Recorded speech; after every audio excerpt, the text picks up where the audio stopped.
Hi Smirconishers, welcome back to smirconish.com. This is the weekly editor's report, and as you know, I'm your editor, Gili. So, it's been another crazy week in the summer. Hopefully you guys are all staying safe, staying masked, and staying healthy during this crazy and very turbulent time. As you know, I'm going to highlight some of this week's best critical thinking original content at smirconish.com. We have a lot of great new essays for you, so let's get right into it. First up, we have J.B. Roth with a piece called What History Should Teach Us, discussing the Confederate monument debate, what monuments should go up, what should go in museums, and how the topic of slavery should be taught in American schools. Then we have David Paul with a piece called The Economy Remains Donald Trump's Hidden Advantage, talking about how Trump might get reelected in the fall because of the economy. And I know that sounds strange because the economy is kind of in a recession since the coronavirus started, but take a look at that essay and you'll find out why. Then we have Glenn Sachs, who is a public school history teacher in Los Angeles, who wrote a piece called The Statue Debate, How to Decide What Should Be Taken Down and What Shouldn't. And his argument is basically, it depends on the context of the history at the time. So you have to look at each Confederate statue or each monument and say, what did this person represent at the time that they were alive, and not now, because we have progressed as a society, thankfully. Then we have John Thomas with a piece called What I Want to Hear from Biden. This kind of is basically just a short essay describing what he wants to hear from Biden, what he wants to see from Biden, and how Biden can get reelected by saying these things and by making these promises. Then we have Lisa Alberico, who wrote a piece called Rethinking Our Tactics on the Way We Counter Obesity. She basically discusses how the obesity epidemic is a very big factor in the lack of health of American citizens, and how healthy citizens are really important to the country, to the economy, and to everything in between.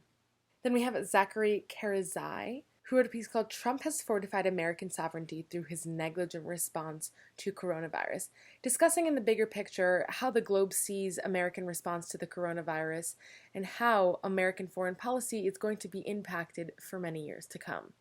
Then we have a piece by Buckley Brinkman called Dear Zoomers, Love Boomers, which is a play on my previous piece from a few weeks ago, where he discusses how the boomer generation, how the older generations want to help out with the revolution that's being run by the younger generation, and we love to hear that.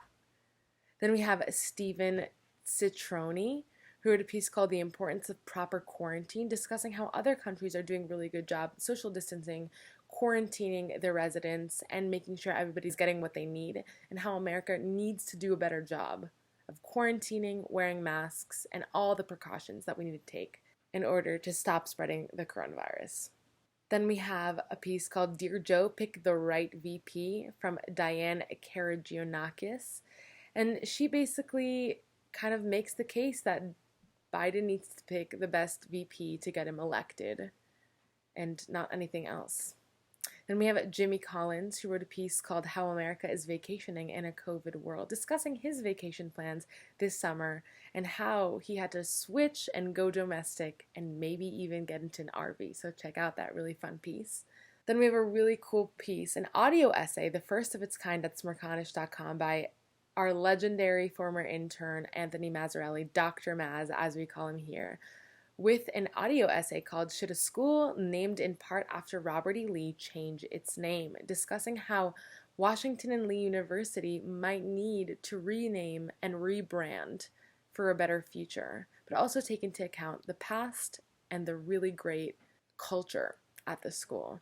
Lastly, I wrote a piece called Anti-Racism Means Fighting Against Racism and Anti-Semitism, kind of hitting on the recent news of a lot of Black athletes and celebrities who made uneducated posts and Instagram stories and shared anti-Semitic statements, and basically discussing the relationship between the Jewish American community and the African American community, and how all oppressed people, how all marginalized people need to come together and help each other and hold the system that we're all part of accountable and make it a more just and fair system for all of us instead of pitting us against each other. like what is happening right now and how we need to stand up for each other. So check all of that out at smirconish.com in the critical thinking section. If you have an idea or if you want to submit an essay, please submit an email to editor@smirconish.com. We would love to work with you. And of course, tomorrow, CNN Smirconish at 9 a.m. And as always, the Michael Smirconish program on SiriusXM every weekday from 9 to 12 every morning. So we hope that you're listening and contributing and reading and that you're signed up for the newsletter, which has almost 25,000 registrants, so thank you so much. And lastly, I just wanted to hit on that this is my YouTube channel.